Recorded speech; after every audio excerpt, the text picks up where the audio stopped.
ISRO Indian space research organisation. ISRO 1969లో establish అయింది.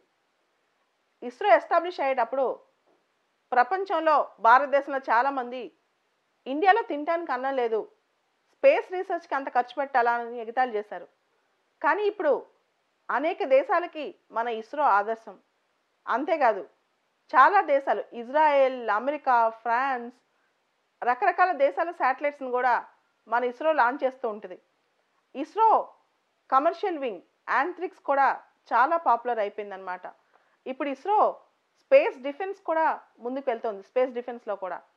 ఇట్లాంటి ఇస్రో ఒక ప్రోగ్రామ్ లాంచ్ చేసింది, దాని పేరు Unnati, UNNATA Unnati. ISRO launches Unnati to train foreign personnel. విదేశీయులకి శాటిలైట్ టెక్నాలజీలో ట్రైనింగ్ ఇవ్వడానికి ఇస్రో ఉన్నతి అనే ఒక స్కీమ్ లాంచ్ చేసింది. ఈ స్కీమ్ ప్రకారం ఆల్రెడీ 2 ఫేజెస్లో ట్రైనింగ్ కూడా అయిపోయిందనమాట.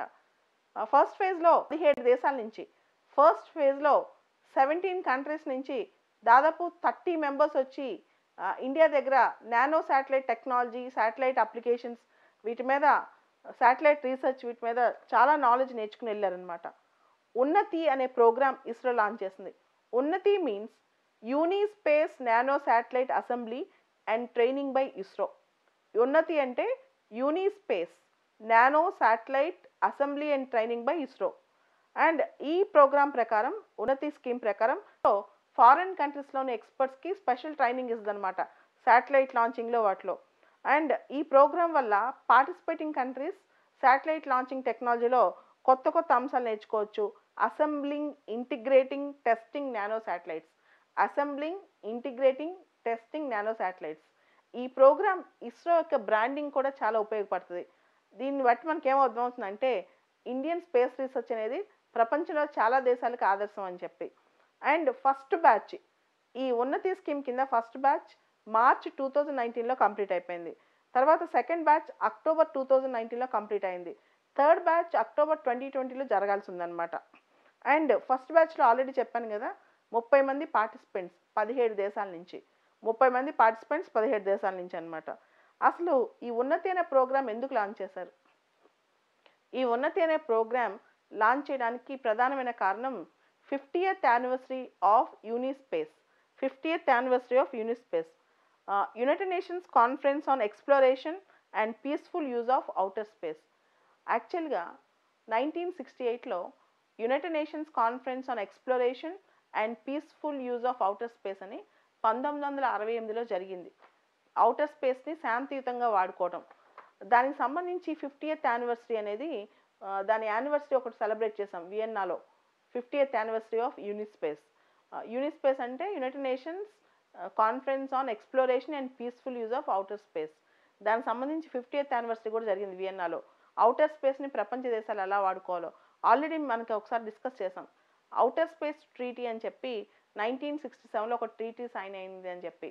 అంటే ఔటర్ స్పేస్ని శాంతియుతంగా వాడుకోవాలి, ఎవరో వెపన్స్ దానిపైన ప్రయోగించడం కానీ, వెపన్స్ దాచిపెట్టడం కానీ, ఔటర్ స్పేస్ ఏ ఒక్కళ్ళ సొత్తు కాదు అని చెప్పి మనం ఆల్రెడీ డిస్కస్ చేసాం. సో దీనికి సంబంధించి యూనిస్పేస్ అనే ఒక కాన్ఫరెన్స్ జరిగింది. దానికి 50 ఏళ్ళు నిండాయి. ఈ 50 ఏళ్ళు పూర్తయిన సందర్భంగా స్పేస్ టెక్నాలజీలో ఇతర దేశాలకు ఇండియా ఏదైనా సహాయం చేయాలనుకుని ఈ ఉన్నతి అనే ప్రోగ్రామ్ లాంచ్ చేస్తుందన్నమాట. The programme aims at capacity building.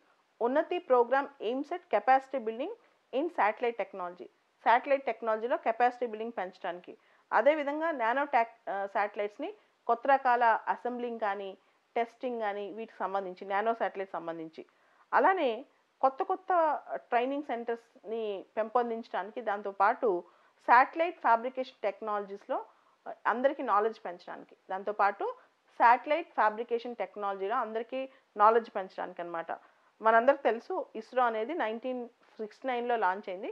అప్పటి నుంచి మీ అందరికీ తెలుసు చంద్రయాన్, గగన్యాన్, పెద్ద పెద్ద ఎయిమ్స్ ఇస్రోకు ఉన్నాయి. అవన్నీ కూడా చాలా వరకు టార్గెట్స్ అచీవ్ చేసుకుంటూనే వెళ్తుంది. అండ్ 1969లో ఇస్రో ఫామ్ అయింది.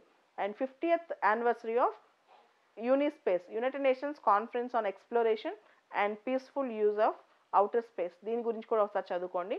ఔటర్ స్పేస్ ట్రీటీ 1967 గురించి కూడా ఒకసారి చూసుకోండి.